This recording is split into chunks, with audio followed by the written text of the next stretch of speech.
it's Louise, it's by Your Bright Insight. I'm here with an energy check-in for you, and it is Friday the 13th of June. Very auspicious day, Friday the 13th. Most of us are told that Friday the 13th is an unlucky day, but as with a lot of our reality and a lot of what we have been told, there is some distortion with this because Friday the 13th is actually the day of the goddess. Friday is Venus Day. The 13th is the number of the divine feminine and the goddess energy, and also Christ consciousness. So this is a really, really magical day, very potent, very powerful for us to really connect to that beautiful divine feminine goddess and also priestess energy. Now, I was going to come on and do this check-in yesterday, but I was really struggling yesterday with the energy. I felt completely exhausted. I didn't get any sleep the night before, which was the night following the full moon.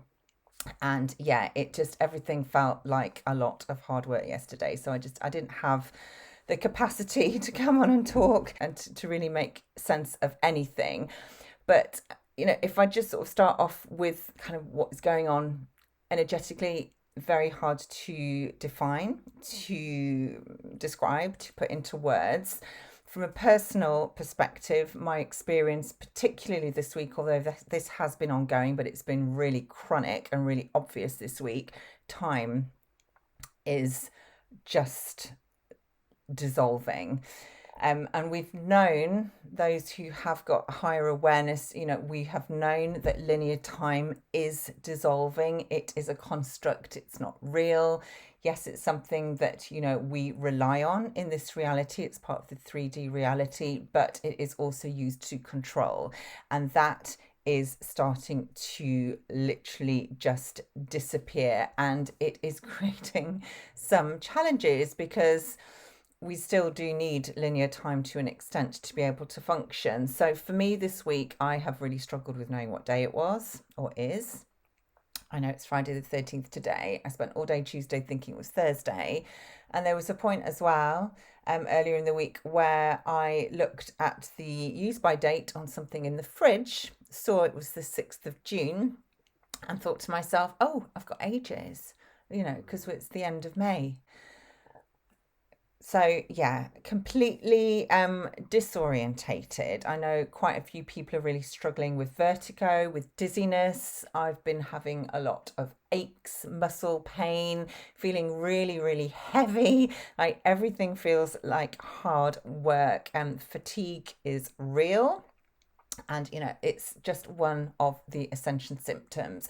We are having to shift our bodies at a cellular level to be able to accommodate and work with and process the increased light quotient that is coming in. And that does take effort. It is not an easy thing, and it's not been done before either. So, there is a lot going on, but this whole idea of not really being aware what day it is, what time it is, sometimes, the day seems to really stretch and it kind of goes on forever. And other times it feels like, something has happened. My husband mentioned something that happened last Friday and I felt that it was only 2 days ago. All of that. There's a lot of distortion going on.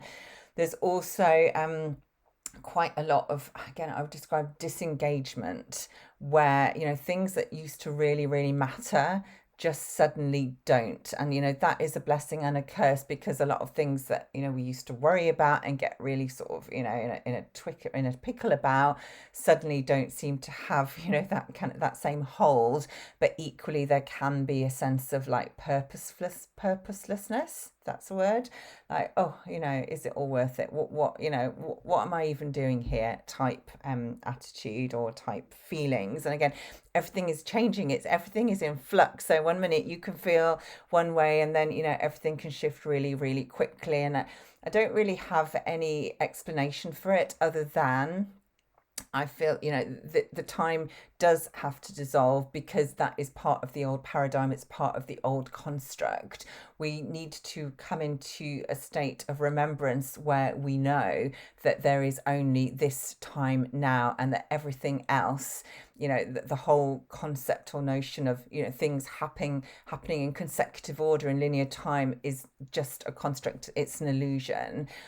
And as time dissolves, we are being given the ability to bring in gifts, memories, knowledge, wisdom, information, understanding from other timelines. So, from what we might, from the human perspective, consider to be a past life, for example, in Atlantis or in Lyra, or, another time, perhaps a time lived earlier in another century here on Earth, we as humans think that that is something in the past, but actually everything is in the present. And this is about, as linear time dissolves, we are able to bring in those aspects of the self and the knowledge that we had in those times and bring it into the now. And this is helping us to reclaim all of who we are, to bring in all those fragmented aspects of soul, to retrieve the parts of ourselves that have been separated, disconnected, denied, lost, estranged,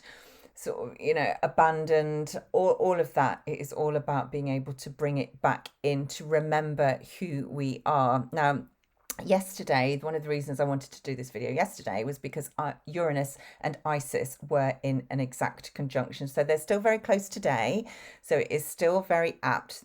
But this for me is about these two bodies, Isis, this beautiful priestess, goddess energy linked to magic, linked to the mother, linked to a bringing in or a retrieval of scattered pieces. With Uranus, the Great Awakener, in Taurus, obviously Venus's ruling sign, linked to the body, sensuality, divine feminine, embodiment, gifts, beauty, creativity. It feels like that conjunction is very much about awakening to the fact that we have got pieces that have been scattered, that there are aspects of the self that are out there, and that it is time to bring them back. And of course, we have got Uranus is getting ready to move to the final degree, the anaretic degree of Taurus, and then we'll move into Gemini. And that is the point for me when Uranus is going to really start activating all those missing pieces. So, what we thought was disconnected or belonged in another lifetime is going to be coming into the now, and it's going to really help us remember more of who we are. But that is something to talk about, in the coming weeks. For now, Isis-Uranus conjunction, we have got the moon in Capricorn. So the moon was opposing Mercury yesterday, has now moved on, but the moon in Capricorn, I guess, is kind of helping us to bring some structure. And I've just said time's dissolving, but the moon in Capricorn is helping us to have a container to navigate all these changes, to kind of bring some order and some structure. So Capricorn is obviously ruled by Saturn. So yes, there are lessons that we are learning through this process, but it's also helping us to, I guess, put on more of a brave face, to not get too sucked in to all the emotional stuff that is being rattled, that's been shaken up. And, there is so much going on in the world at the moment that is just triggering waves of compassion, waves of shock, waves of horror.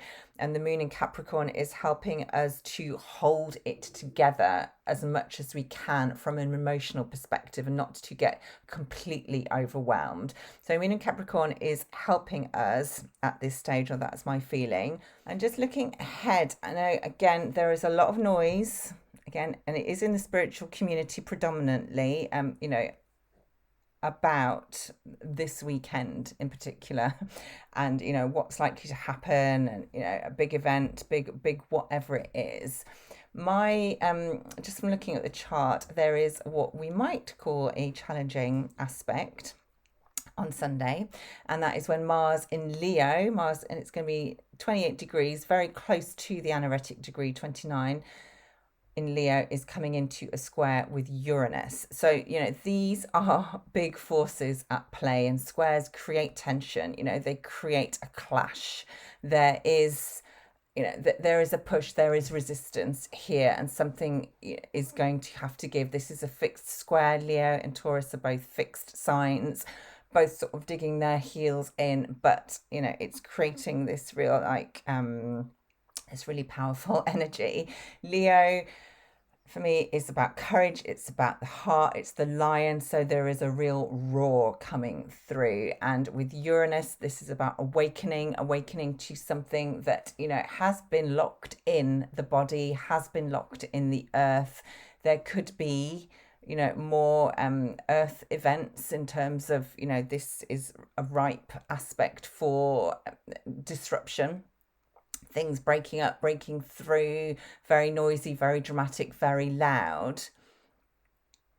On the same day, we have Moon conjunct Pluto in the early degrees of Aquarius. So again, that feels really potent as well. Moon passes Pluto once every 28 days, but it's the fact that it's on the same day as Uranus, which is obviously linked to Aquarius, is squaring Mars. So that it feels quite it feels tight. It feels loud. It does feel dramatic, and we may need to call upon more courage at this time that is coming through the Leo energy and Mars, the warrior. There may be more war cries being heard. But again, there are always many different ways to interpret the astrology and the chart. And I just wanted to bring in the fact that at the same time as this clash is going on, it is also activating Alphard in Alphard in Hydra, which is the water serpent, and this is Mars activating Hydra. And also Regulus, which is one of the royal stars. So Regulus is at 0 degrees of Virgo, where Mars is going to move into after he moves through the square with Uranus. Regulus is at 27 degrees of Leo, where Mars has been conjunct yesterday. So these two energies are very much at play over this weekend. Alphard reminding us that, sometimes we do have to shed layers. We have to let go of old versions of the self, just as the snake does. The skin has to come off to allow that regeneration process. It's also reminding us of the presence of the divine feminine energy through Alphard, through the snake, through the serpent, awakening Kundalini. Now, I've talked about this quite a few months ago, actually, but the fact that Uranus in a square to Alphard, which was exact, again, going back a couple of months, but this square with Mars is activating it again. This is massive Kundalini awakenings, potentially, spiritual awakenings, downloads, insights, but coming through in a very embodied way, in a very physical way. So again, it's we can't predict what is going to happen, but there may be a lot more people wakening up over the weekend to something. There may be more solar activity. Leo is the sun. Mars, Uranus, everything is it's like massive awakenings, downloads, activations, flares. I think for me it's about not being drawn into the fear, because with a lot of the posts that I'm seeing, it is triggering fear. There are people sort of a lot of people saying, yeah, I'm ready for it. Yeah, come on, bring it on. And yet there is an undercurrent of, but we don't actually know what's going to happen, and it could be scary. So again, it's about standing in your autonomous self, being sovereign, staying in your heart center in particular, and having the faith and trust that things are being shaken up, things are dissolving, things are changing. It is scary, it's disorientating, it's bringing up huge amounts of grief, it's making us question everything about who we are, why we're here, what's going on, the bigger picture of reality and reality itself. But it is a process that we need to go through in order to get to wherever it is that we are going. And I think with Mars and Leo as well, there is this sense of, we can't, or we shouldn't wait to be saved or wait to be rescued. This is about sort of standing our own ground and shining our light and saying, actually, we are the ones that, we have been waiting for. So this is not about necessarily things being exposed, revealed, on the world stage, although again, anything can happen. It is about the change and the shifts and the revelations, and also the retrieval that happens within. Mars in Leo, this is about coming back to wholeness and feeling a real drive and a real passion in order to be able to do that. And that comes through Isis, helping us to retrieve all those scattered pieces. Uranus shaking things up, helping us to remember the truth of who we are, that is within our body, that is sitting there at a cellular level, but just needs that sort of activation, that boost, that supercharge in order for us to access it and to remember it. And of course, just going back to the moon conjunct Pluto, yes, things are being exposed. Yes, things are being shaken up. Things are coming to the surface. It is affecting us at a collective level. Aquarius is the people. This is humanity, but it is also transformation for the future. Something that we have to have an emotional investment in, that we have to engage with at an emotional level if it is really to strike a chord and make a difference and make us want to act, make us want to change. Because often, unless there is an emotional connection or an emotional trigger or reaction, it is quite easy to disregard it. But it is the emotions that draw us in and make us pay attention, because it's very hard to ignore how we are feeling. Just going back to the Regulus energy, this is royal star energy. Regulus is Archangel Raphael, deeply healing, very linked also to the child, to play, to courage, to remind us that, not all leadership has to manifest as domination and control, that there is another way. And Regulus and Raphael are helping us to remember that and to start to bring that in. And Uranus is helping to awaken that truth as well. And it's also, connecting to the heart center, connecting to play. Very strong elemental energy coming through Regulus as well, with the Fae, the elven frequencies, the magical, the mystical, and the imagination. So that is being activated by Mars through the square to Uranus. Uranus is approaching a conjunction now to the Pleiadian star system, and this is helping us to remember our galactic past, remember what the fifth dimension looks like, what it feels like, and remember to and reminding us how to open our hearts, to step into unconditional love, to move away from separation. So that is a really, really beautiful energy that is building, that again is feeding into this square. So while, yes, there's a lot of drama, there's tension, there's conflict, there's a lot of challenging energy through this square. It is designed to awaken, ultimately, to shake us out of complacency, to shake us out of the sleep, the numbness, the disconnection. This is about, reminding us who we are, reminding us of our courage and our truth. And we've also got these beautiful galactic energies of holding space for us as we go through this process. And just a reminder, if you haven't downloaded it, you can purchase a deep dive report on Uranus moving into Gemini and the transit, what it's likely to mean, how it's going to activate